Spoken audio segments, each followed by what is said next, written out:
ओम शांति। आज बाबा के 12 जून 2024 के महावाक्य हैं। बाबा कहते मीठे बच्चे, बाप उस रथ में आते हैं जिसने पहले पहले भक्ति शुरू की, जो नंबर 1 पूज्य था फिर पुजारी बना है। यह राज सबको स्पष्ट करके सुनाओ। प्रश्न है, बाप अपने वारिस बच्चों को कौन सा वर्षा देने आए हैं? उत्तर है, बाप सुख शांति प्रेम का सागर है। यही सारा खजाना वह तुम्हें विल करते हैं। ऐसा विल कर देते जो 21 जन्म तक तुम खाते रहो, खुट नहीं सकता। तुम्हें कौड़ी से हीरे जैसा बना देते हैं। तुम बाप से सारा खजाना योग बल से लेते हो। योग के बिना खजाना नहीं मिल सकता। ओम शांति। शिव भगवान वाच। अब शिव भगवान निराकार को तो सभी मानते हैं। एक ही निराकार शिव है जिसकी सब पूजा करते हैं। बाकी जो भी देहधारी हैं उनका साकार रूप है। पहले पहले निराकार आत्मा थी, फिर साकार बनी है। साकार बनती है, शरीर में प्रवेश करती है, तब उनका पार्ट चलता है। मूल वतन में तो कोई पार्ट है नहीं। जैसे एक्टर्स घर में हैं तो नाटक का पार्ट नहीं, स्टेज पर आने से पार्ट बजाते हैं। आत्माएं भी यहाँ आकर शरीर द्वारा पार्ट बजाती हैं। पार्ट पर ही सारा मदार है। आत्मा में तो कोई फर्क नहीं है। जैसे तुम बच्चों की आत्मा है वैसे इनकी आत्मा है। बाप परमात्मा क्या करते हैं, उनका ऑक्यूपेशन क्या है वो जानना है। कोई प्रेसिडेंट है, राजा है, यह आत्मा का ऑक्यूपेशन है ना। यह पवित्र देवताएं हैं, इसलिए इनको पूजा जाता है। अभी तुम समझते हो, यह पढ़ाई पढ़कर लक्ष्मी नारायण विश्व के मालिक बने हैं। किसने बनाया? परमात्मा ने। तुम आत्माएं भी पढ़ाती हो। बढ़ाई यह है जो बाप आकर तुम बच्चों को पढ़ाते हैं और राजयोग भी सिखलाते हैं। कितना सहज है। इसको कहा जाता है राजयोग। बाप को याद करने से हम सतो प्रधान बन जाते हैं। बाप तो है ही सतो प्रधान। उनकी कितनी महिमा गाते हैं। भक्ति मार्ग में कितना फल दूध आदि चढ़ाते हैं। समझ कुछ नहीं। देवताओं को पूजते हैं, शिव पर दूध फूल आदि चढ़ाते हैं, कुछ पता नहीं। देवताओं ने राज्य किया, अच्छा शिव पर क्यों चढ़ाते? उसने क्या कर्तव्य किया है जो इतना पूछते हो? देवताओं का तो फिर भी मालूम है, वह है स्वर्ग के मालिक। उन्हों को किसने बनाया यह भी पता नहीं। पूजा भी करते हैं शिव की, परंतु ख्याल में नहीं कि यह भगवान है। भगवान ने इन्हों को ऐसा बनाया है। कितनी भक्ति करते हैं सब अनजान। तुमने भी शिव की पूजा की होगी। अभी तुम समझते हो, आगे कुछ भी नहीं जानते थे। उनका ऑक्यूपेशन क्या है, क्या सुख देते हैं, कुछ भी पता नहीं था। क्या यह देवताएं सुख देते हैं? भल राजा रानी प्रजा को सुख देते हैं, परंतु उन्हों को तो शिव बाबा ने ऐसा बनाया ना। बलिहारी उनकी है। यह तो सिर्फ राजाई करते हैं, प्रजा भी बन जाती है। बाकी यह कोई का कल्याण नहीं करते हैं। अगर करते भी हैं तो अल्पकाल के लिए। अभी तुम बच्चों को बाप बैठ पढ़ाते हैं, उनको कहा जाता है कल्याणकारी। बाप अपना परिचय देते हैं, मेरे लिंग की तुम पूजा करते थे। उनको परमात्मा कहते थे। परमात्मा से परमात्मा हो जाता। परंतु यह नहीं जानते कि यह क्या करते हैं। बस सिर्फ कह देंगे कि वह सर्वव्यापी है, नाम रूप से न्यारा है। फिर उस पर दूध आदि चढ़ाना शोभता नहीं है। आकार है तब तो उस पर चढ़ाते हैं ना। उनको निराकार तो कह नहीं सकते। तुमसे मनुष्य आर्ग्यू बहुत करते हैं। बाबा के आगे भी आकर आर्ग्यू ही करेंगे, फालतू माथा खपाएंगे, फ़ायदा कुछ भी नहीं। यह समझाना तो तुम बच्चों का काम है। तुम बच्चे जानते हो बाबा ने हमको कितना ऊंच बनाया है। यह पढ़ाई है। बाप टीचर बन पढ़ाते हैं। तुम मनुष्य से देवता बनने के लिए पढ़ रहे हो। देवी देवता हैं सतयुग में, कलयुग में होते नहीं। राम राज्य ही नहीं जो पवित्र रह सकें। देवी देवता थे फिर वाम मार्ग में चले जाते हैं। बाकी जैसे चित्र दिखाए हैं ऐसे नहीं। जगन्नाथ के मंदिर में तुम देखेंगे काले चित्र हैं। बाप कहते हैं माया जीते जगत जीत बनो, तो उन्होंने फिर जगत नाथ नाम रख दिया है। ऊपर में सब गंदे चित्र दिखाए हैं। देवताएं वाम मार्ग में गए तो काले बन पड़े। उनकी भी पूजा करते रहते हैं। मनुष्यों को तो कुछ पता नहीं कब हम पूज्य थे। 84 जन्मों का हिसाब किसकी भी बुद्धि में नहीं है। पहले पूज्य सतो प्रधान, फिर 84 जन्म लेते लेते तमो प्रधान पुजारी बन पड़ते हैं। रघुनाथ मंदिर में काला चित्र दिखाते हैं। अर्थ तो उनका कुछ भी समझते नहीं। अभी तुम बच्चों को बाप बैठ समझाते हैं। ज्ञान चिता पर बैठ गोरे बनते हो, काम चिता पर बैठ काले बन पड़ते हो। देवताएं वाम मार्ग में जाकर विकारी बन पड़े, फिर उनका नाम देवता तो रख नहीं सकते।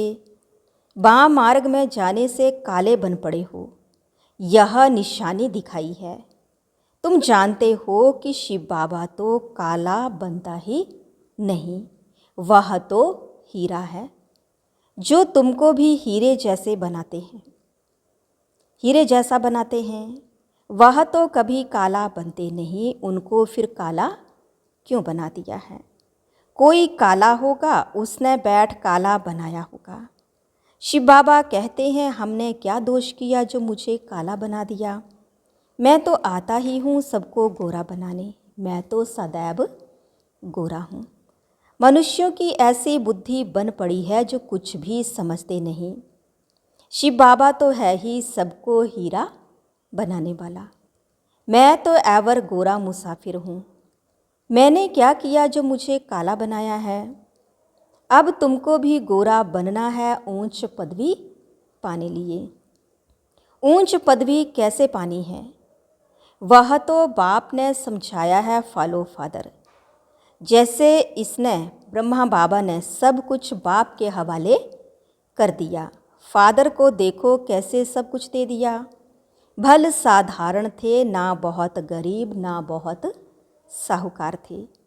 बाबा अभी भी कहते हैं तुम्हारा खान पान बीच का साधारण होना चाहिए, ना बहुत ऊंच ना बहुत कम। बाप ही सब शिक्षा देते हैं। यह भी देखने में तो साधारण ही आते हैं।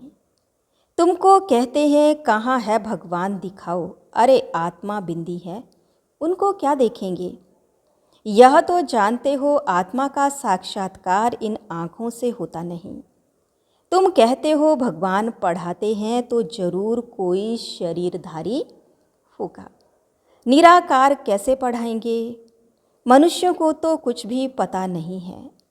जैसे तुम आत्मा हो, शरीर द्वारा पार्ट बजाते हो। आत्मा ही पार्ट बजाती है, आत्मा ही बोलती है शरीर द्वारा, तो आत्मावाच। परंतु आत्मावाच शोभता नहीं। आत्मा तो वानप्रस्थ वाणी से परे है, वाच तो शरीर से ही करेगी। वाणी से परे सिर्फ आत्मा ही रह जाती है। वाणी में आना है तो शरीर जरूर चाहिए। बाप भी ज्ञान का सागर है तो जरूर किसके शरीर का आधार लेगा ना।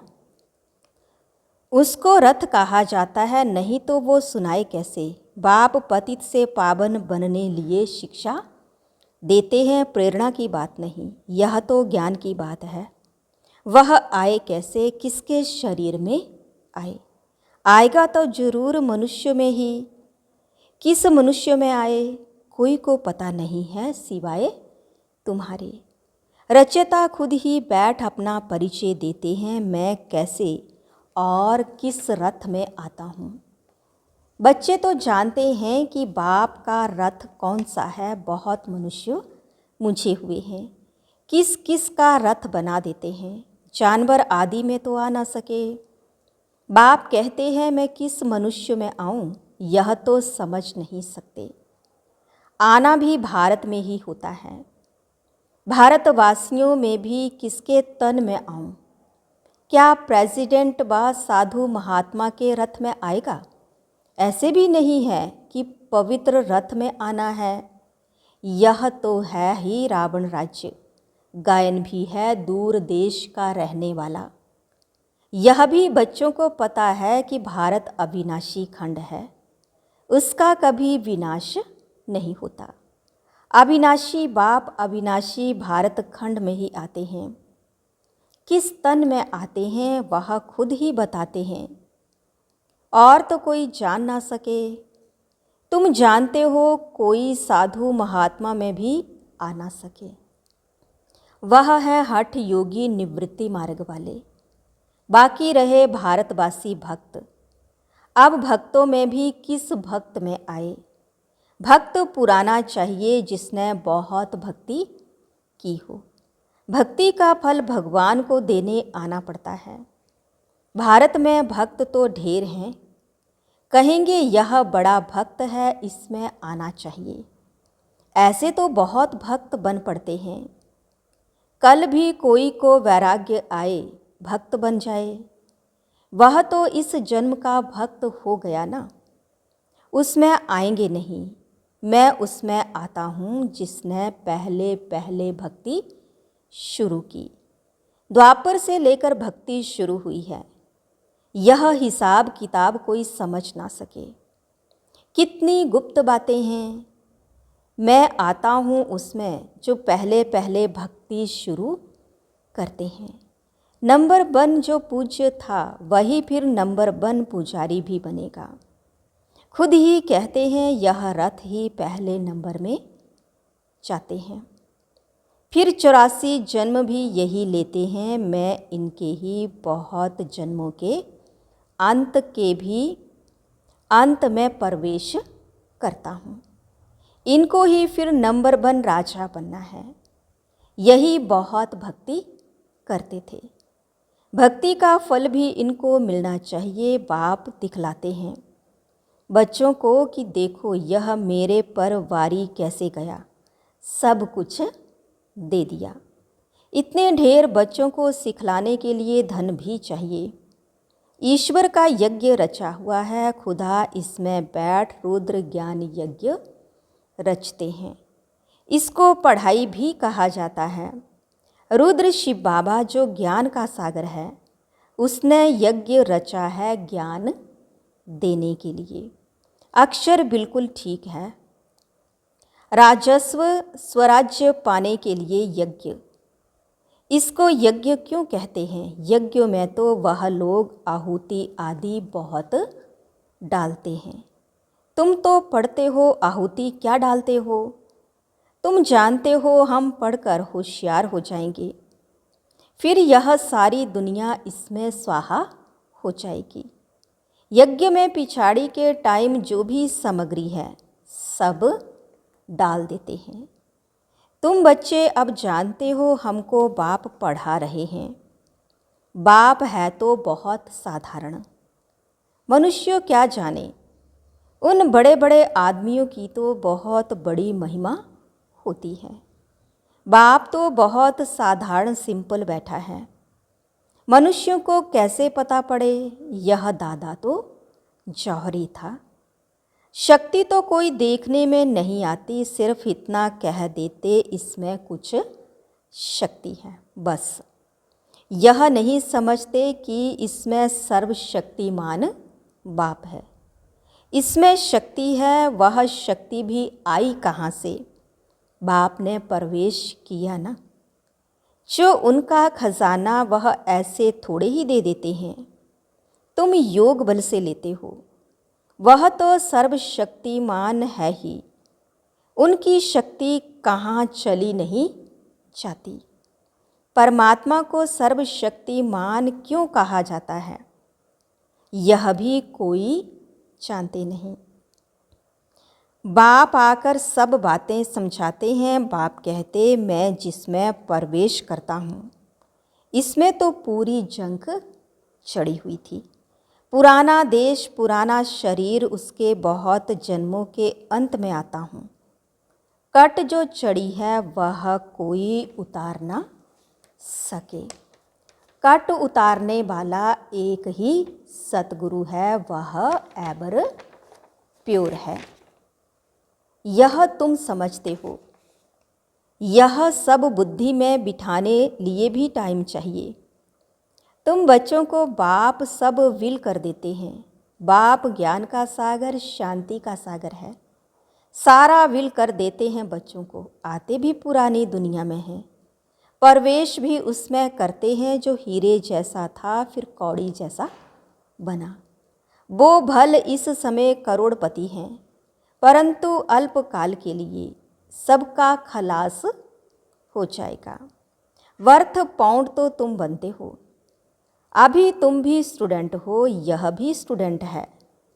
यह भी बहुत जन्मों के अंत में है, कट चढ़ी हुई है। जो बहुत अच्छा पढ़ते उसमें ही कट चढ़ी हुई है। वही सबसे पतित बनते हैं, उनको ही फिर पावन बनना है।